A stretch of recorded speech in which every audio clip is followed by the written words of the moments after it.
Imagine a knock at the door. It's early, still dark out. You open it, and in the blink of an eye, you're gone. No trial, no lawyer, just vanished. This is the world that critics say ICE has built. But is it the full story? Behind the headlines, immigration and customs enforcement is far more complex. A creation of post-9/11 paranoia shaped by war, politics, and fear. Today, some call it a national necessity. Others want it abolished. So, what is ICE, really? In the emotional aftermath of September 11th, the U.S. government went into overdrive. National security became the top priority. Congress authorized the largest federal reorganization in half a century. And in 2003, the Department of Homeland Security was born. Out of that reshuffling came ICE, Immigration and Customs Enforcement. The agency was designed to take over the enforcement and intelligence duties once handled by the Immigration and Naturalization Service. But ICE wasn't just about border crossings.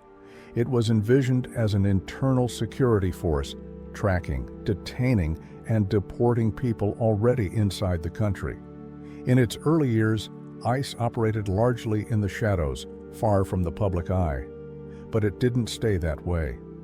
ICE's official mission sounds straightforward: to enforce immigration laws and protect public safety.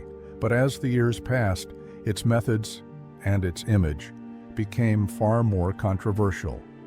In the 2010s, ICE expanded its operations dramatically.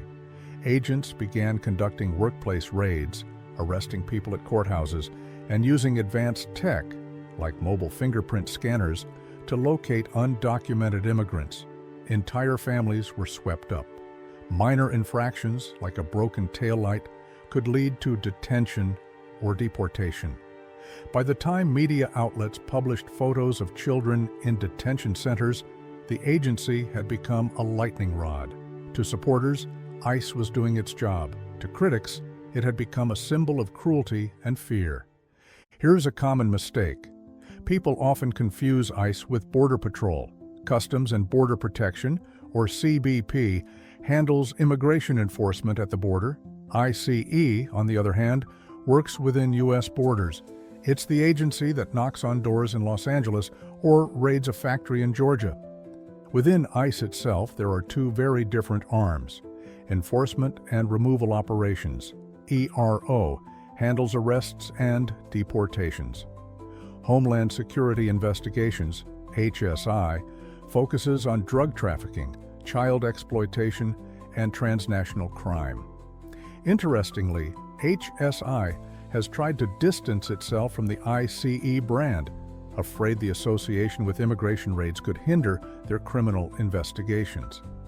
The confusion between these roles isn't just a public misunderstanding. Some say it's a feature, not a bug. By 2018, Abolish ICE wasn't just a protest chant, it was a political movement. Alexandria Ocasio-Cortez called the agency a domestic terror group. Protesters flooded ICE offices. Politicians took sides. Meanwhile, ICE was in the headlines for all the wrong reasons. Reports surfaced of children sleeping on concrete floors. Whistleblowers described medical neglect, even forced sterilizations in detention centers. Deaths in ICE custody sparked investigations. Then President Trump responded by doubling down, praising ICE as heroes protecting the homeland. Under his leadership, the agency received increased funding, more agents, and new executive powers. But the controversy didn't start or end with Trump. Over the last 2 decades, ICE has been shaped and weaponized by 4 very different administrations. Under George W. Bush, ICE was created with national security in mind. It was meant to prevent another 9/11, not break up families. Under Barack Obama, ICE emphasized felons, not families. Still, over 3 million people were deported during his presidency, more than under any president before him. Donald Trump's first term brought ICE into the spotlight. His administration reversed Obama-era protections, increased raids, and defended family separation as a deterrent.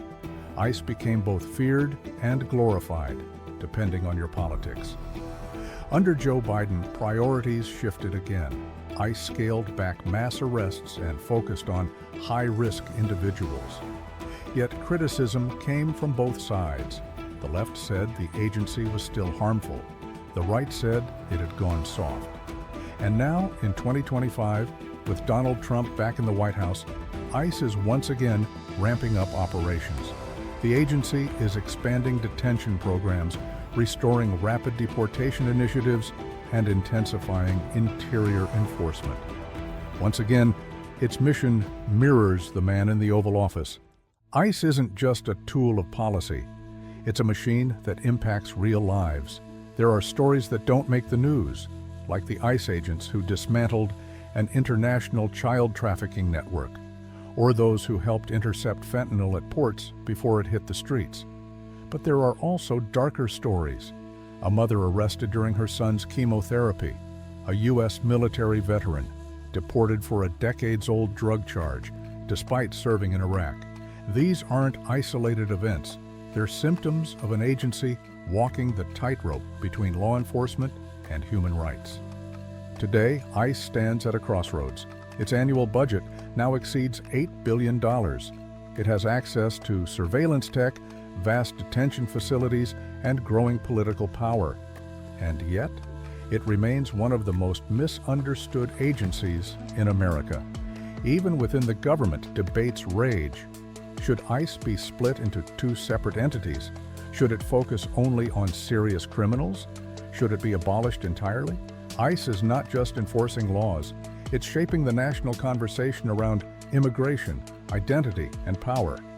And for millions, its presence is personal.